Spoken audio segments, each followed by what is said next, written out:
بسم اللہ الرحمن الرحیم۔ السلام علیکم، آپ دیکھ رہے ہیں سروائر ٹی وی۔ آج ایک بہت ہی بری خبر کے ساتھ پاکستانی نوسر باز میاں کاشف نے ارطغرل کو چونا لگا دیا۔ میاں کاشف اینگن الطان المعروف ارطغرل کے $5 لاکھ لے اڑا۔ مزید تفصیلات جاننے سے پہلے ہمارے چینل کو سبسکرائب کر لیں اور ویڈیو کو لائک کر دیں۔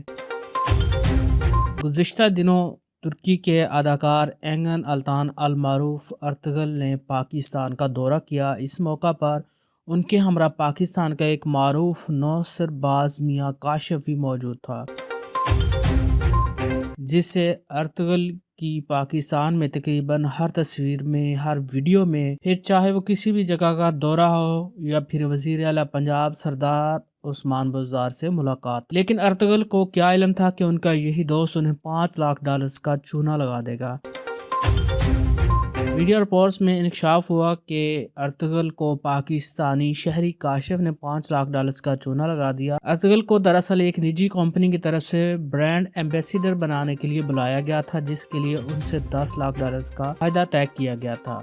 انہیں ایڈوانس میں $5 لاکھ کی ادائیگی کی گئی، جس کے بعد انہوں نے پاکستان آنے کا اعلان کیا اور باقی رقم پاکستان میں آنے پر دینے کا وعدہ کیا گیا۔ سیالکوٹ سے تعلق رکھنے والے شہری کاشف نے اینگن الطان کو کہا کہ پارٹی کی طرف سے $5 لاکھ کا چیک آ چکا ہے، آپ ترکی پہنچیں تو چند دنوں میں آپ کو پیسے مل جائیں گے۔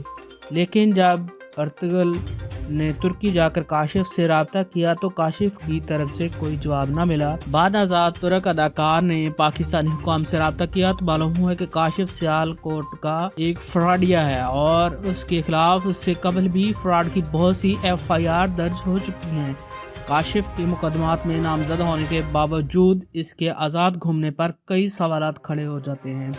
یہ ایک اشتہاری ہے تو یہ پاکستان سے ویزا لگوا کر کس طرح باہر گیا اور کس طرح ارطغرل کو لے کر پاکستان آیا؟ کیا ہماری ریاست اس وقت سو رہی تھی جب اس کے ویزے پہ سٹیمپ لگی؟ جب یہ باہر گیا، ایک اشتہاری ملزم کس طرح پاکستان سے باہر جا سکتا ہے؟ دوسری جانب نجی ٹی وی چینل کے رپورٹر نے دعویٰ کیا کہ کاشف کے خلاف خبر دینے پر انہیں دھمکیاں موصول ہو رہی ہیں۔ انہوں نے کاشف کی دھمکی امیز ویڈیو بھی دکھائی، جس میں کاشف نے دھمکاتے ہوئے کہا کہ تم مجھے باہر ملو، میں تمہیں دیکھ لوں گا۔ سوشل میڈیا پر کاشف کی اصلیت سامنے آئی تو صارفین نے افسوس کا اظہار کیا اور کہا کہ ایک شخص کی وجہ سے پاکستان کا نام بدنام ہو جائے گا۔ یہاں یہ بات قابل ذکر ہے کہ میاں کاشف نے اپنے ایک انٹرویو کے دوران ارطغرل غازی سے گہری دوستی ہونے کا دعویٰ بھی کیا تھا اور کہا تھا کہ وہ انہیں لاکھوں روپے مالیت کے تحائف بھی دے چکے ہیں۔